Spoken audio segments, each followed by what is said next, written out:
Welcome back, everybody, to the Go 247 podcast. I'm Glen West, your senior writer here at the site. We got a little bit of a double header for you, or a triple header, I should say. We welcome in Dylan Sanders, our contributing writer, uh, and of course the lead man himself, Sonny Ship, our recruiting guru, everything LSU football. We'll get into some LSU Tennessee thoughts here in a minute, but before we get started. Just wanted to remind you guys to always hit that like button on the YouTube videos, always subscribe on YouTube and Spotify and Apple, just wherever you get your podcast from. Every little bit helps with us as we try to grow this thing out. So thanks so much for your support. But with that, guys, we got a top 25 matchup for the first time in Brian Kelly's tenure here. The Tigers will be taking on the number 8 Tennessee Volunteers. LSU comes in ranked number 25 in the country after a 21-17 win over Auburn. That game we've pretty much well covered. It was a messy but really cool win for LSU to get on the road in a really tough environment. But now we're going to have to settle in for some morning football here. I guess we can start with you, Sonny. What are some of your early thoughts here on this matchup with Tennessee? Well, we've been waiting for that. I guess Mississippi State was a big game feel to it Yeah. in Tiger Stadium. That had a big game feel to it. But I think that this is really gonna, like I mentioned to the Tennessee site, that LSU fans, they're gonna get cranked up early. They're gonna start boozing about 5:30 in the morning. So they're gonna hit that. They're gonna hit that lull once they get into the stadium in the early part. So if the game is close at halftime and coming out in the third quarter, I think that's when Tiger Stadium will really erupt, and you'll really kind of start to feel that, that the crowd and the atmosphere and everything really come alive. But I think it's going to be I mentioned this in our predictions for our preview that I'm with Vegas. I think it's good. I think you're looking at a high scoring affair. I think Tennessee's offense coming in, obviously, ranked number one in the country in total offense. Hasn't faced a defense like LSU's, ranked number 19 in the country in total defense. It did play Pitt, which I think is, I think when I looked it up, I think Pitt was like 31 or something. So, it's a respectable defense. But outside of that, they haven't really played, anyone with a pulse. Even Florida's in the hundreds. Akron and Ball State, not much better. So, it's going to be interesting to see how this Tennessee offense is it as efficient. Does it click on all cylinders like it has all year? You have to think that Matt House is going to come up with some plans like he did against Mississippi State. And I think that that's going to be the key. That's going to be the key is coming up with some things to where LSU is able to get a rush with a four-man front so they can keep a linebacker back or whoever they're going to spy on Hendon Hooker. Because if they're having to send five consistently to get pressure, then that's going to make it tough for them to be able to have five DBs and then have someone just spying on Hooker. So, for me, that's the biggest key going into the game is LSU has to affect the quarterback in the same manner that it did against Mississippi State. I think they sacked Will Rogers 4 times, if I'm not mistaken, got numerous other hurries on him, but they really affected the timing. And I think that's what they have to do in this one because Tennessee, while it's it's similar in some ways in that it's a lot on it's predicated a lot on timing and getting rid of the ball quick, but they do it a lot more vertically. They attack the field, they stretch the field a lot more, and so coming up with a plan to where they can affect the quarterback in that same manner without having to sell out the defense. To me, that's going to be the biggest key for LSU. Yeah, I mean, I guess we can stick with the offense here with Tennessee's offense and just what LSU needs to do defensively. I think for me, one of the biggest things, communication is going to have to be much improved from last week. We saw some of those coverage busts in the secondary. You'd hope that a second week for Joe Fuchsia running with the ones will help with that. I think Jarek Bernard Converse has done more than enough to be a reliable piece at safety if that's where you truly need him, but I have a feeling LSU would like to get him back to corner here sooner than later. So at any time you can get that continuous communication back up for LSU in terms of getting Fucho up to speed and all those guys in the back half. Greg Brooks, Kobe Richardson, Mekhi Gardner. All those guys are going to need to really, really play well. Jay Ward, I didn't mention Jay Ward, who's been probably the most consistent for him all season. But yeah, I mean, when you're going to be chasing around Hendon Hooker for 60 minutes or for however long you're out on the field, I mean, you're going to have some pretty solid secondary play because he's not an easy guy to get on the ground. And I think that's one of the big things that I'm kind of taking away from this is you have to be able to not only get pressure on Hooker, but make sure that you're bringing him to the ground as much as possible. And if you're not bringing him to the ground, make sure you're in his face at least when he's throwing the ball. So you got to make life on him as tough as possible. This is going to be a really balanced offense. I think, I was talking with some Tennessee guys yesterday, and, they've really liked to establish the run in this game. I think that's going to be a goal for Tennessee is to really test LSU's front seven and see if they can open up some holes in the middle of their defense. So I'm going to be looking at a lot of things, in terms of slowing down this offense. But I guess, Dylan, for you, what are some of your thoughts on just what LSU's defense needs to do to come away with some success here? Yeah, I mean, you just look at Tennessee, and it's a wholly unique experience. They're number one in points scored, and pretty much they're top five in every possible offensive category, but they are bottom 10 in time of possession. So they're going to come after. It's going to be a test of the highly touted LSU conditioning that we've seen so far this year. They haven't gotten tired. They've played consistently. They've stayed in it.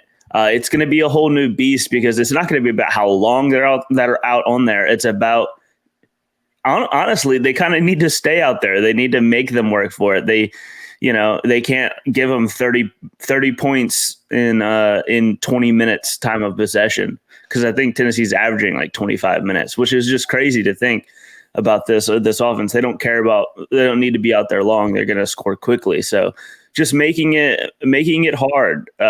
Hendon Hooker is one of the best deep ball throwers in the country. They make big plays, and that's kind of what killed LSU in the first half against Auburn. So maybe that helps them out. Maybe they found a leak in the defense that they adjusted. They kind of, to me, just need to keep this at least close until halftime.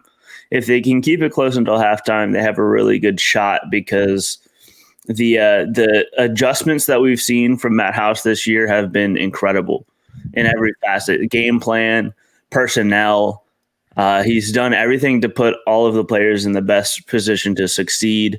And the team in the second half has been great. It's about getting that start in the first half, maybe getting a defensive score, forcing Hendon Hooker to turn the ball over, because he doesn't do it a lot, but he's not. It's not impossible to force a turnover against him. He's done it throughout his career. So LSU just needs to take that momentum, being the top team in the SEC in forcing turnovers, and make Tennessee more uncomfortable than they have been all year, with easily the biggest challenge they faced all year.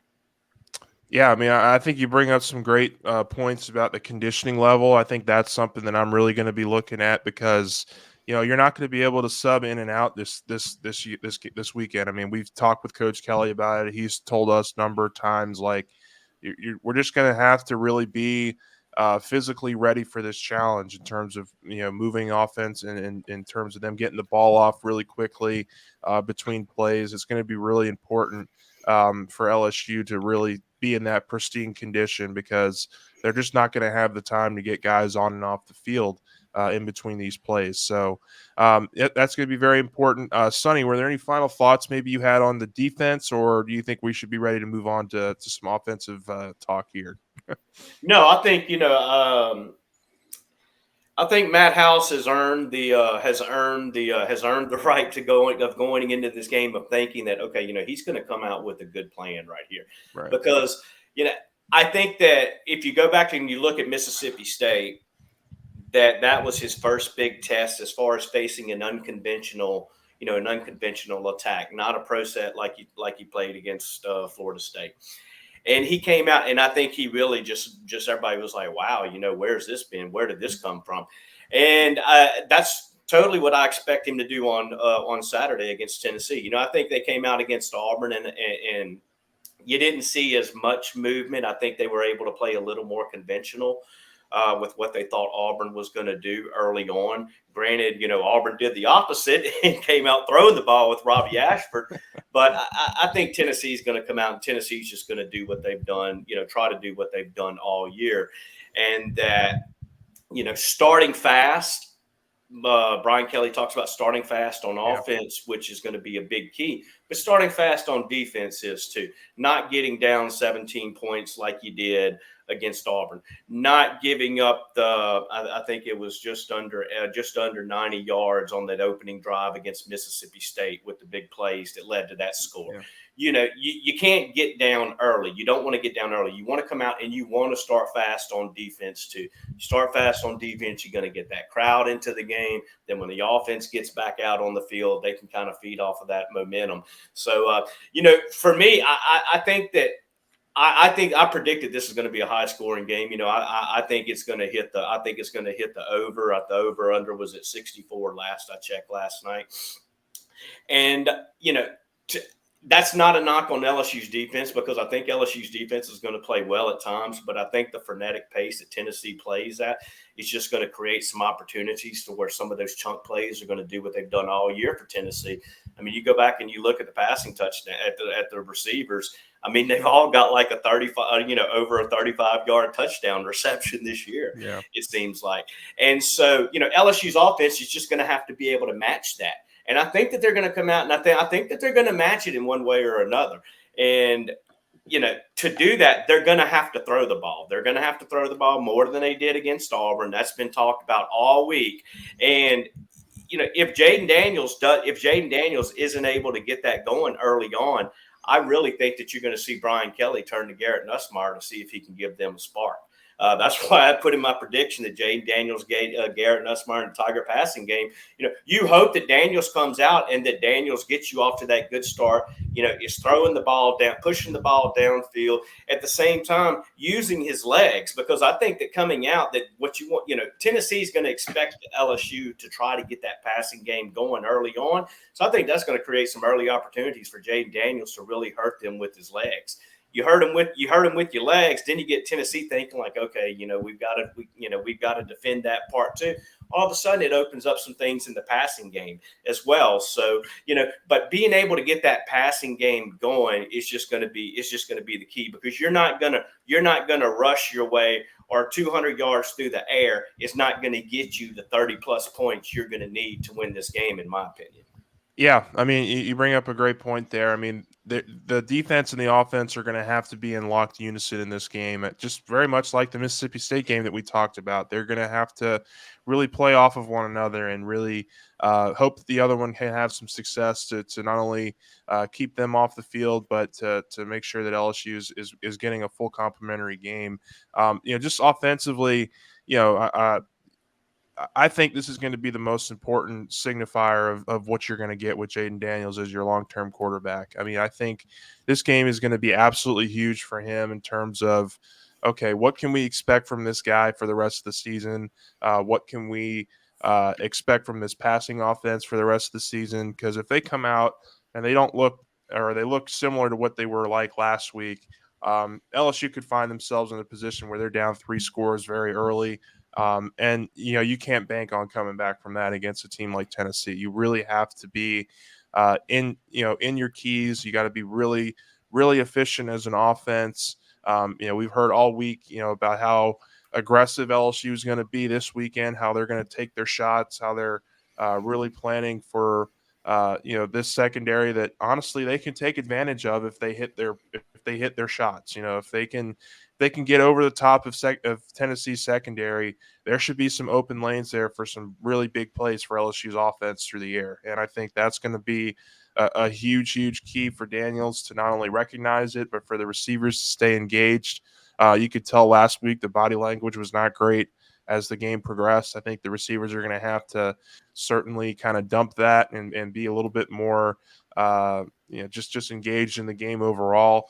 You know, you hope that players meeting they had on Monday can really help them in that regard in terms of building that trust and building that on-field chemistry a little bit more.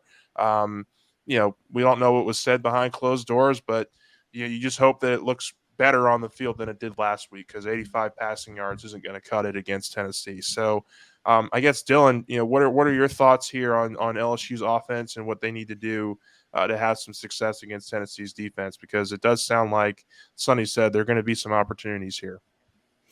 Yeah, I think the most frustrating part of this season in the offense so far is that it's never been a question of talent. Everyone knows that the players can do it. The players know that they can do it. Daniels has a great deep ball, like we've seen it throughout his career. And I am interested to see, because his best games come in the biggest moments throughout his career. He knocked off Justin Herbert's Oregon team out of the playoffs. Like, whenever it comes time to step up, he usually does. Like, he's not afraid of the limelight. But it's been a tough season, and it's a two-way street, because last week his throws weren't perfect and the receivers didn't help him at all. Like, the receivers didn't come down with the ball, didn't come down with the ball, which is obviously what Daniels is afraid of, and afraid of turnovers. So he just abandoned it, and they abandoned the passing game all in all. So it needs to be a group effort of getting everything ready. And I really do think that they're going to come out firing. It would not surprise me if the first play from scrimmage is a deep ball to like Kayshawn or something, or Brian Thomas.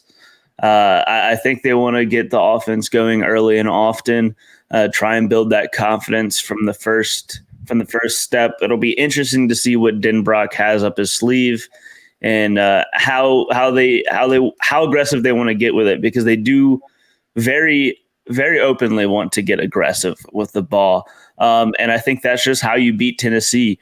Tennessee's run defense is actually pretty good. Everyone talks about their defense being awful. Their run defense is actually pretty stout. And it's not something that you can expect to be able to lean on to give you all the yards that you need. Anthony Richardson had a pretty good day running against them. That's not surprising. And Jaden is a better runner than Anthony Richardson. He's faster, more elusive.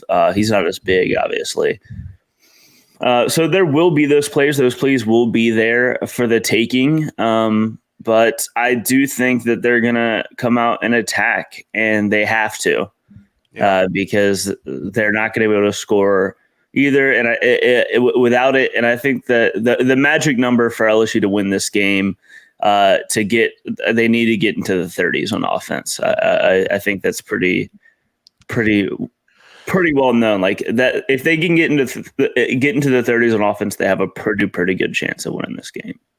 Yeah, I mean, I think a couple things. One of the things that I wrote in our preview predictions piece was you got to get Kayshawn involved. I mean, like, you have a stud receiver here, a first-round pick heading into the season, and 11 catches for 97 yards through 5 games is not what we were expecting, I think, from Kayshawn.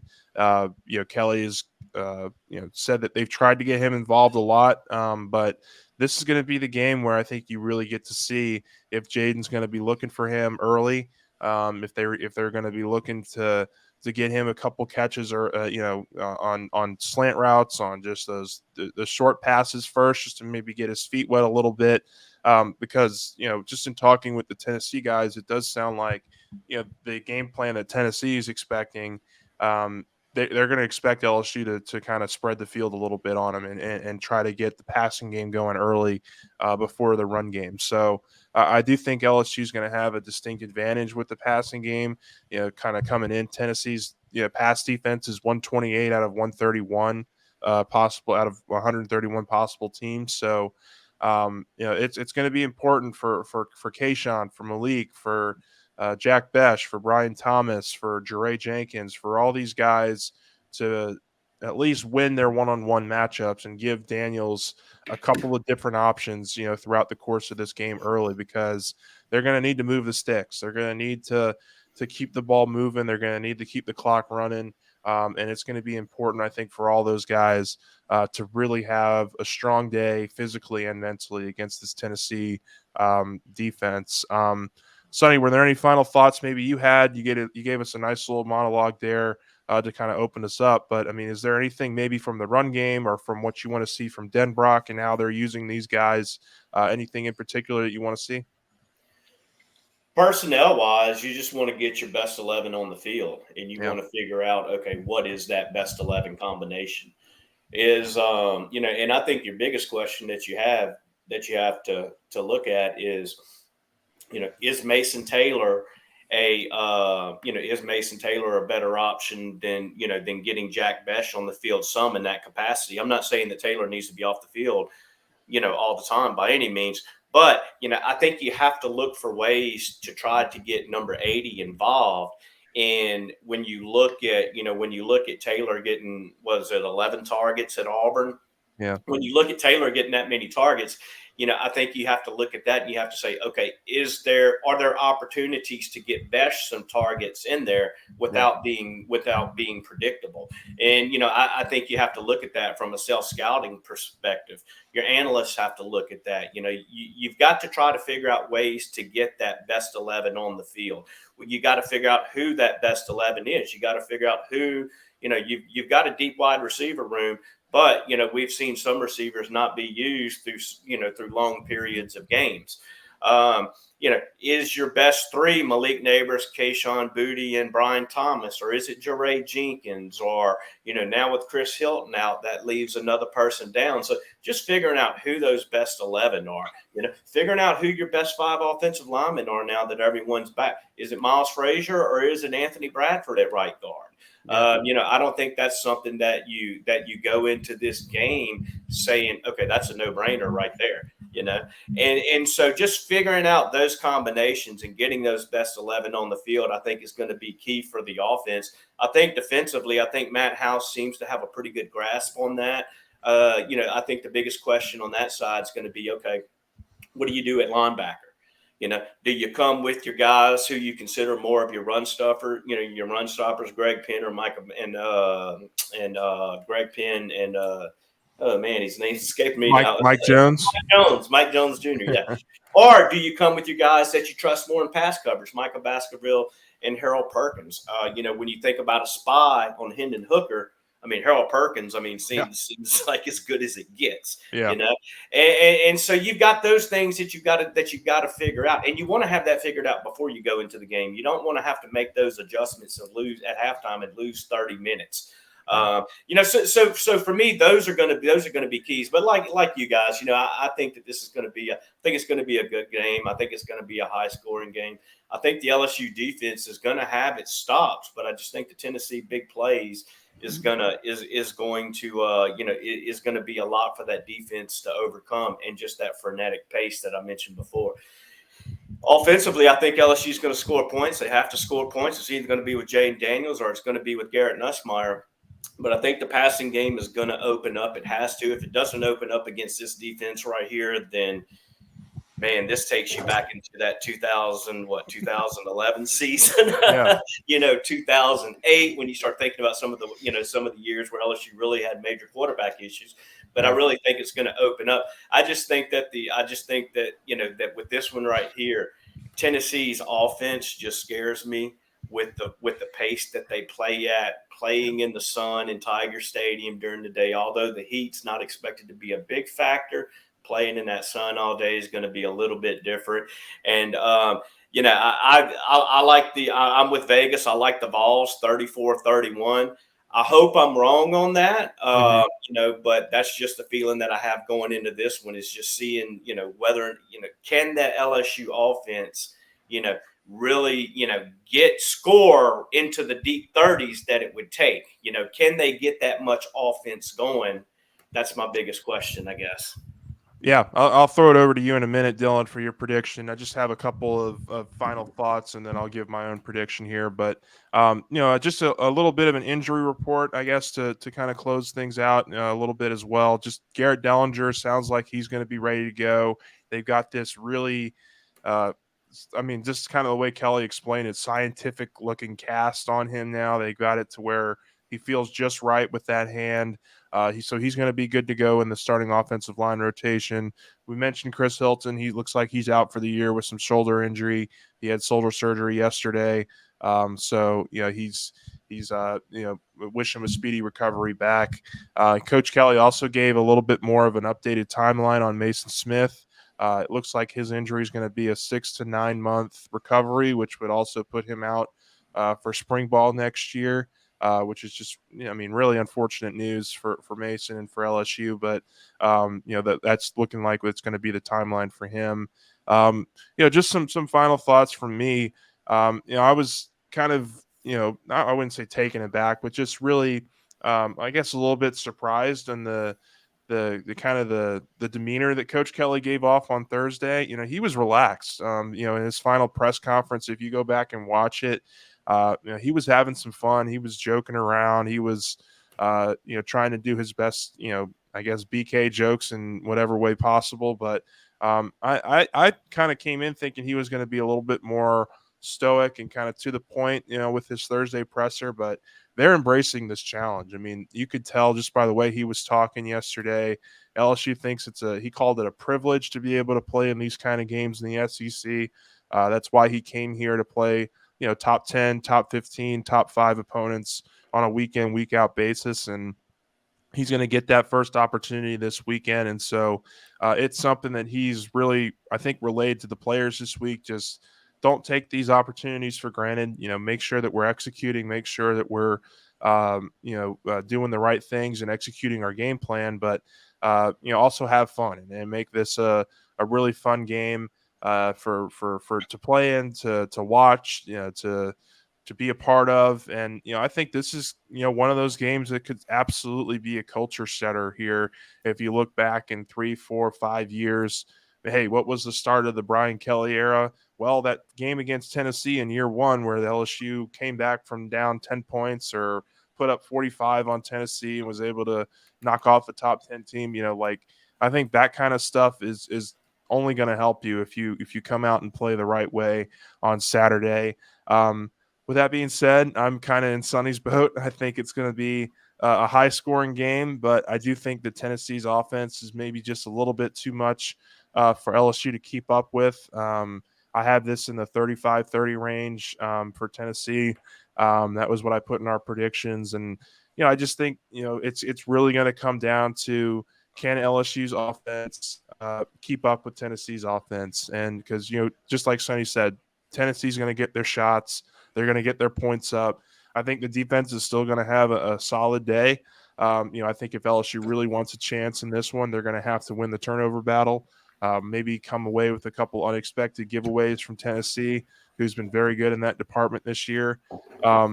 So I think that's going to be probably what I'm looking for most is, can LSU come away with some of those big unexpected plays, and can they execute on offense and be a little bit more consistent in the passing game?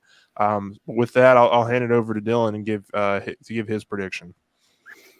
I mean, I feel like the offense has not been great, but also they're still a top 30 offense in scoring offense in the country, and that's been against they've played 4 top 50 defenses in the country so far, and most of them in that 35-ish range.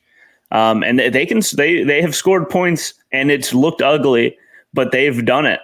And now they're playing a defense that I'll let you know right now, it's not anywhere near the level of the defenses that they've faced. They have the opportunity to score points. They have the talent to score points. The disparity between LSU's offense and Tennessee's defense is bigger than the disparity of Tennessee's offense and LSU's defense. So the opportunity is being given to them to win this game. They're playing at home. They're playing with really nothing to lose. They're playing with an opportunity to prove themselves. So this is a team that's hungry. This is a team that is ready and wants the limelight. And I think that they're going to come out and answer the call. I have LSU 35, Tennessee 31 in this one. Tigers taking away a top 10 victory, and Brian Kelly really making himself known. He's not just a laughing stock. He's a really good coach. He is the best coach in this game, and they're really going to make themselves known. I'm not making the same mistake I made against Mississippi State. I'm picking the Tigers to win this one. All right. Well, Dylan's the eternal optimist, I guess, out of the group. I guess we could touch on a couple of the other SEC games around the conference. Just from a pure matchup standpoint, I think LSU Tennessee is going to be a really fun one to watch. But you got Mississippi State Arkansas this weekend. You got Alabama Texas A&M is going to be, I think, just for giggles, are going to be a really, really fun matchup just in terms of all the offseason drama with Jimbo and Nick Saban and just how all that unfolded. I expect that to be a really, really fun matchup as well. Don't really have, Missouri, Florida, Auburn, Georgia, Ole Miss, Vanderbilt, South Carolina, Kentucky. I think, the middle of your day can certainly be spent, mowing the lawn, going, out to the store or whatever, and then come back for a little bit of A&M Alabama at the end of the day. But, just any thoughts from you guys on this week's slate of games? It certainly looks like LSU Tennessee is going to be a really fun one, but also A&M and Alabama will be one that I'll be tuning into as well. It definitely, an interesting slate to have LSU early in the day, but I don't know. It's Missouri, Florida is going to be some terrible football. Arkansas, Mississippi State, maybe another chance to strengthen LSU's resume with that Mississippi State getting another win against a team that no one really knows. Arkansas these past couple of years have been really hyped and then not really lived up to it. And yeah, I don't know. There's not a ton of really good football in the SEC this week. It'll be interesting to see what happens between, Jimbo and Saban, just because, that's the storyline. But with Max Johnson now out for what could be the year with a hand injury, they have to go back to what was not working with Hayden's King or maybe Connor Wegman, that 5-star. So it'll be interesting to see what happens in that front. But I feel like the ship has sailed with Jimbo and Texas A&M. Yeah, they got the $95 million payout. They still got to pay Jimbo, and I know that there are a lot of A&M fans right now that are really restless about that and about just what the future looks like. I know my cousin's husband has been texting me in a fury because he's a big A&M fan, and he's certainly been a little bit adamant about the future of Tennessee or the future of A&M. So that'll be a really fun one to watch. I think we'll probably get you guys out of here. We'll be back with another reaction to this game on Sunday. But with that, he's Sonny's ship, our fearless leader. Dylan Sanders, our contributing writer. I'm Glen West, and we'll certainly see you guys very soon.